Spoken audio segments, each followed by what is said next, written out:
Sniper rifles are arguably the most skilled weapons in Fortnite.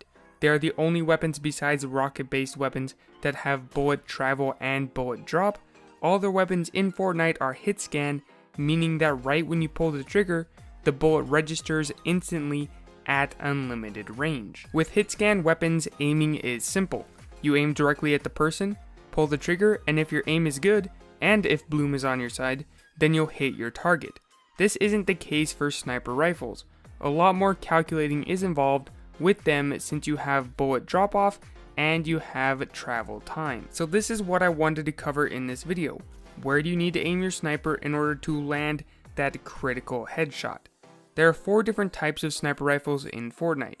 The hunting rifle, which has no scope, the semi-auto sniper, the only sniper that you can shoot more than once without reloading, the bolt action sniper, which was originally one of the hardest hitting guns in the game, and then currently we have the hardest hitting gun in the game, the heavy sniper rifle. The first piece of information you should know is that every single sniper has the same bullet travel speed, how long it takes a bullet to travel through the air. However, not all weapons have the same bullet drop severity. It's common knowledge that the heavy sniper has the least amount of bullet drop off of all the snipers.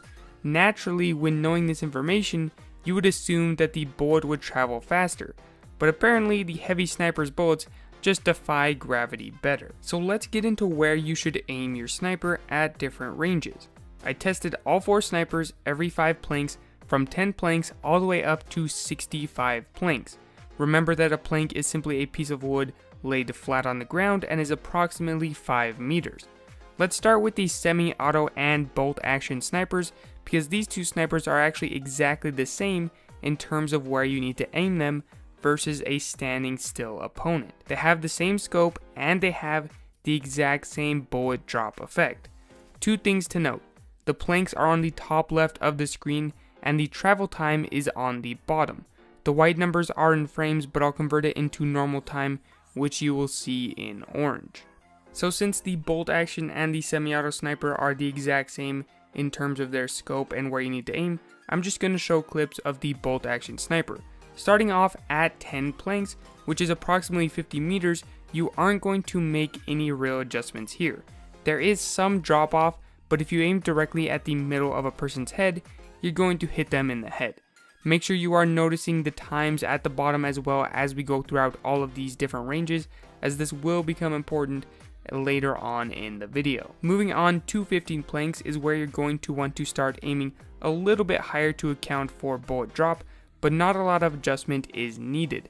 At 20 planks, approximately 100 meters, is where you're going to want to start making some more major adjustments.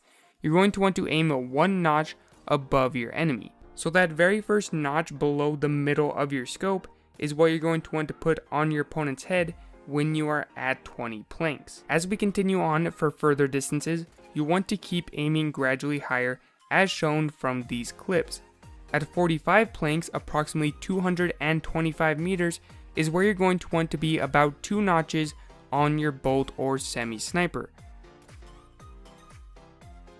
The gradual progression will continue until 65 planks, approximately 325 meters, where you're going to want to aim 3 notches above your opponent. When testing these weapons, I was able to go higher than 65 planks, but the odds of you hitting a snipe longer than 300 meters is extremely low, and I also believe that 300 meters is about the cutoff render distance in a normal Fortnite match.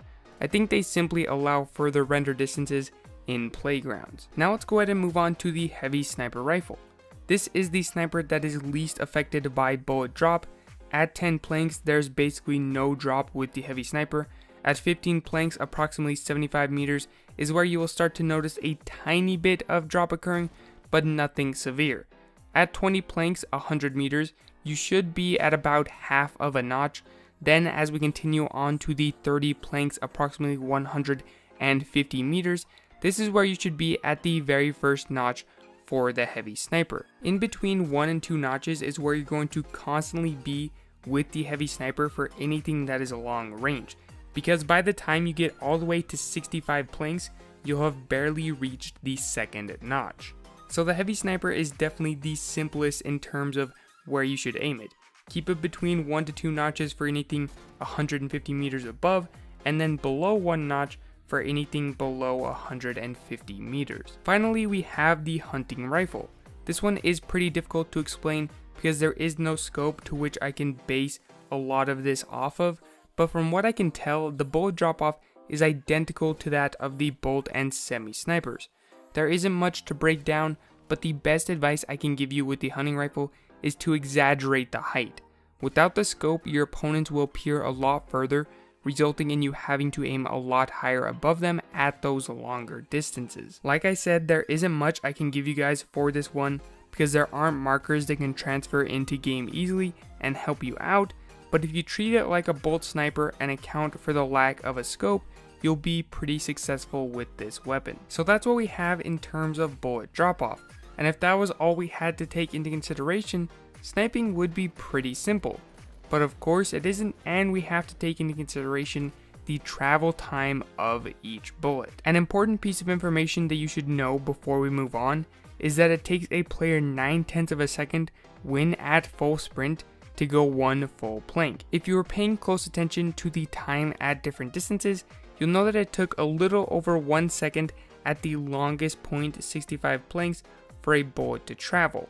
So keep that in mind and know that one plank is about the furthest a player is going to travel in the time that it takes your bullet to reach them. Let's give ourselves some examples of bullet travel time to get a good indicator of how much time we need to give ourselves in order to line up our shot accordingly. At 20 planks 100 meters, all sniper bullets take 37 hundredths of a second to travel. How long is 37 hundredths of a second? Well, here's a metronome at 162 beats per minute.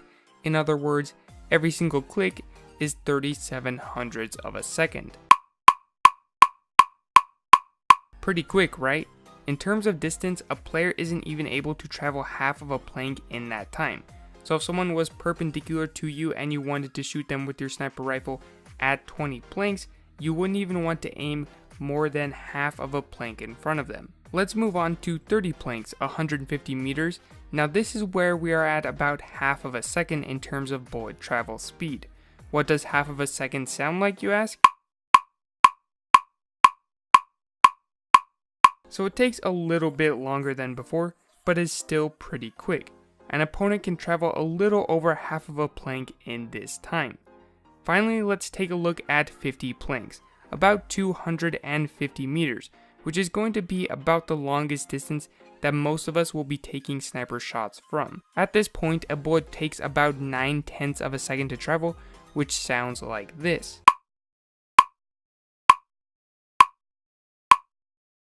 You can really feel the difference in that one, and it feels a lot slower than the other ones. And remember that 9/10 of a second is how long it takes someone to go one full plank at full speed. So if you're aiming at someone who is about 250 meters away, you're going to want to aim one plank in front of them because that is how long it will take them. Of course, this is only when someone is directly perpendicular to you, meaning you are looking at them and they are running directly from either the left to the right or the right to the left. If they're at an angle or if they're running closer straight towards you, obviously it's not going to be the same. So there are the two pieces of information you really need to know how to be effective with your sniper. One thing you might be asking though is, how do I know how far an opponent is from me? Well, that's why I measure distance in planks. I think in terms of thinking how far away someone is, planks is a pretty simple way of determining it. However, another way I can give you a little bit of help is this square that I have on the Fortnite map. From one side to the other is 40 planks or 200 meters, so you can see from the bottom of Tilted Towers to the top of Tilted Towers is about 200 meters, and we can move this square around anywhere on the map. Right here is the Fortnite map covered in these 200 meter squares. From one end of the square to another is 40 planks or 200 meters. If you really study this map and keep it in your mind as you're playing Fortnite, it can be a great way of you determining how far away someone is. And remember that for 200 meters or 40 planks, the travel time is 7/10 of a second, which is almost about someone going one full plank. So just keep that in mind. Some of you may be asking, well, what about the distance diagonally in one square? That'll give us an even better idea of how far this map is? Well, I'm so glad you asked, because we can calculate that distance using the Pythagorean theorem, also known as a squared plus b squared equals c squared. Yeah, that thing that you told your teacher you'd never use in real life. And technically you didn't lie, because I'm going to calculate this for you. You take 200 squared and multiply it by 2, since both sides are 200 meters, or you can take 200 squared plus 200 squared, it's the exact same thing, and then you take the square root of that combined number, which is c, which gives you the diagonal, and it comes out to be 282 meters, which is about 52 planks. So there we have it, the most ridiculous, over-the-top breakdown of sniper rifles you could ever possibly want. While I joke about this being over the top, I do think that all of this information can help those of you who struggle with sniping. If you take the information shown to heart and you really commit to studying it, you'll find yourself becoming a lot better with a sniper. I know just from me breaking this down, I'm already exponentially better at sniping. Unfortunately, I do have very bad eyesight though, so sniping people at longer distances is very difficult for me, specifically just finding people at those longer distances. But for those of you with good eyesight, I think all of this information can really help you become a better sniper. A final thing that could really help you out that I can give you is watch other players. With all of the information and all of the calculations gone into this video, it will really help you if you watch really good players who take a lot of snipes. But anyway, that is all that I have for this video. Hopefully it was informative. If you made it all the way to this point in the video, thank you so very much. I truly do appreciate it. Shout out to my friend Brayden for helping me test all of these weapons in playgrounds so that I could make this video. It definitely took a lot of time finding the weapons in playgrounds and going through everything that we needed to test. So if you want to check out his channel, I'll put a link to it down in the description. Thank you guys again all so very much for watching, and I'll catch you in my next video.